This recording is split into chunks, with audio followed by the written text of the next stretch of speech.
Shalom. Selamat pagi saudara-saudari yang terkasih di dalam Tuhan Yesus Kristus. Selamat berjumpa kembali di dalam renungan pagi hari ini. Sebelum kita membaca dan merenungkan firman Tuhan, marilah kita bersama-sama mempersiapkan hati dan pikiran kita dan memohon tuntunan Roh Kudus. Mari kita berdoa. Terima kasih untuk kasih setia dan penyertaan-Mu ya Tuhan, sehingga pagi ini kami dapat bangun kembali dan datang menghadap-Mu. Kami mau bersyukur dan mau mengenal-Mu lebih dalam lagi melalui renungan pagi hari ini. Kami memohon tuntunan Roh Kudus memperlengkapi kami dengan hikmat dan pengertian untuk memahami maksud dan kehendak-Mu. Berfirmanlah ya Tuhan, sirami kami selalu agar kami semakin bertumbuh di dalam-Mu. Di dalam nama Tuhan Yesus kami berdoa. Amin.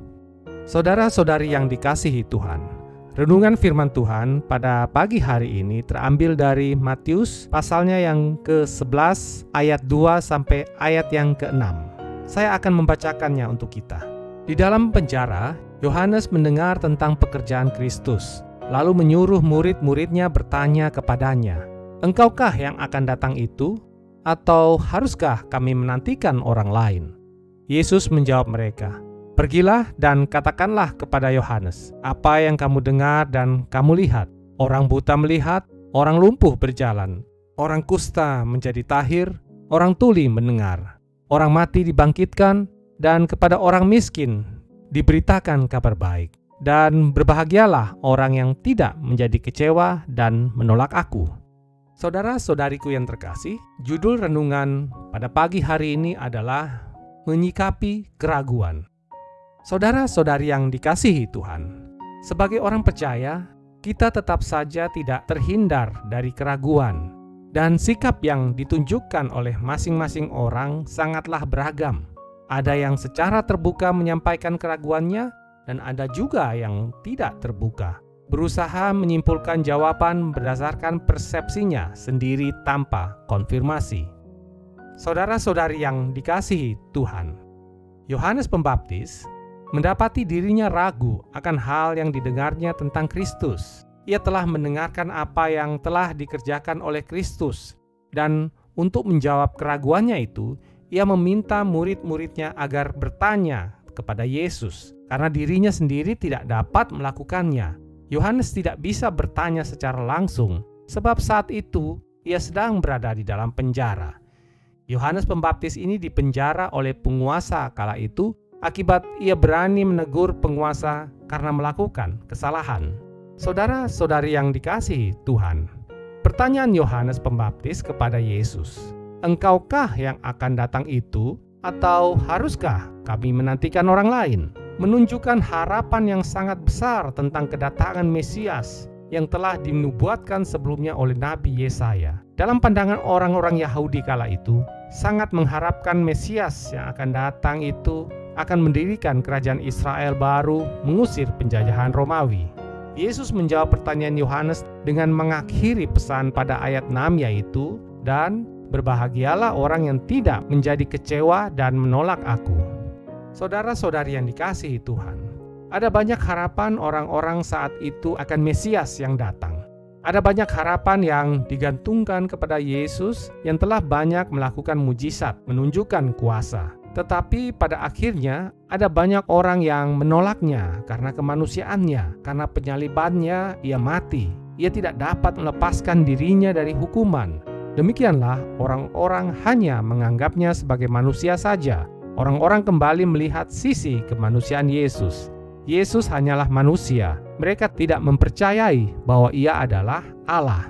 Saudara-saudari yang dikasihi Tuhan, sebagai orang percaya, tentu saja kita mengimani bahwa Kristus adalah Allah yang mengambil hakikat manusia dan turun ke dunia tanpa kehilangan kealahannya. Sehingga ada hal-hal yang menunjukkan dia adalah Allah, sekaligus ada hal-hal yang menunjukkan bahwa dia manusia. Dan saat ini, Yesus telah diangkat ke sorga dan akan datang kembali pada waktu Tuhan.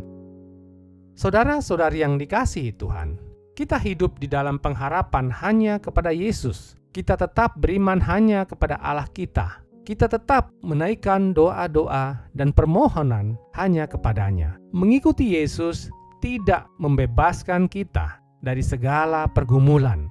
Bisa saja dengan iman yang kita miliki ini, kita dihina, diejek, dianiaya, dimusuhi oleh orang-orang yang tidak mengenal siapa Allah kita. Mengikut Yesus tidak menjamin seluruh harapan-harapan kita. Semua doa-doa kita kepada Tuhan dikabulkan sesuai harapan dan permintaan kita. Semua ketidaksesuaian yang terjadi di dalam hidup kita menimbulkan keraguan-raguan kita terhadap kemampuan Allah yang kita sembah. Ketidaksesuaian harapan dengan kenyataan terkadang dapat membuat kita kecewa kepada Allah dan akhirnya menolak Dia di dalam kehidupan kita. Saudara-saudari yang dikasihi Tuhan, dikala mendapati kenyataan yang ada tidak sesuai dengan harapan yang kita gantungkan kepada Tuhan, maka ingatlah bahwa pikiran Tuhan tidak sama dengan pikiran kita. Rancangan Tuhan jauh di atas rancangan kita. Allah itu baik. Ia akan menghancurkan rancangan yang kita anggap baik, tetapi justru akan menghancurkan kita di kemudian hari. Yesaya 55 ayat 8 dan 9, sebab rancanganku bukanlah rancanganmu, dan jalanmu bukanlah jalanku. Demikianlah firman Tuhan. Seperti tingginya langit dari bumi, demikianlah tingginya jalanku dan jalanmu, dan rancanganku dan rancanganmu. Dikala karena iman kepada Tuhan kita dihina, diejek, dianiaya, dimusuhi, maka kita harus menyadari bahwa hal itu wajar terjadi bagi pengikut Kristus. Kita diuji di dalam mempertahankan iman kita. Dikatakan di Matius 10 ayat 22 dan 24, dan kamu akan dibenci semua orang oleh karena namaku, tetapi orang yang bertahan sampai pada kesudahannya akan selamat. Seorang murid tidak lebih dari gurunya, atau seorang hamba daripada tuannya. Tetap setialah kepada Yesus. Arahkan iman kita hanya kepada Kristus. Pelajarilah selalu firman Tuhan untuk menepis segala keraguan kita, agar kita tidak kecewa dan menolak Dia, sumber keselamatan kita. Demikianlah renungan pada pagi hari ini. Tuhan memberkati. Kita akan menutup renungan dalam doa, tetapi jika saudara ingin didoakan secara khusus, hubungi email kami. Kerinduan kami agar channel ini menjadi berkat bagi banyak orang. Mari kita berdoa. Ya Tuhan, terima kasih untuk firman-Mu pagi hari ini. Kami diajarkan untuk tetap mengarahkan iman kami kepada Kristus. Kami mempercayai bahwa Engkau adalah Allah kami yang pernah turun ke dunia ini, menjelma sebagai manusia yang telah menjadi teladan bagi seluruh umat manusia. Dan kami percaya bahwa segala rancangan-Mu di dalam hidup kami adalah yang terbaik. Maka berilah kami kekuatan untuk tetap bertekun di dalam-Mu. Ampunilah juga kami atas kesalahan dan dosa kami. Sebentar lagi kami akan melanjutkan aktivitas kami. Biarlah kiranya Roh Kudus menyertai kami. Jadilah kehendak-Mu di dalam hidup kami. Di dalam nama Tuhan Yesus kami berdoa. Amin. Saudara-saudari, mulailah harimu. Kiranya kasih dan anugerah Tuhan senantiasa melimpah di dalam kehidupanmu. Muliakanlah Tuhan di dalam setiap aktivitasmu dan jadilah saksi hidup bagi firman-Nya. Roh Kudus menyertai kita semua. Sampai berjumpa kembali di renungan berikutnya. Tuhan Yesus memberkati.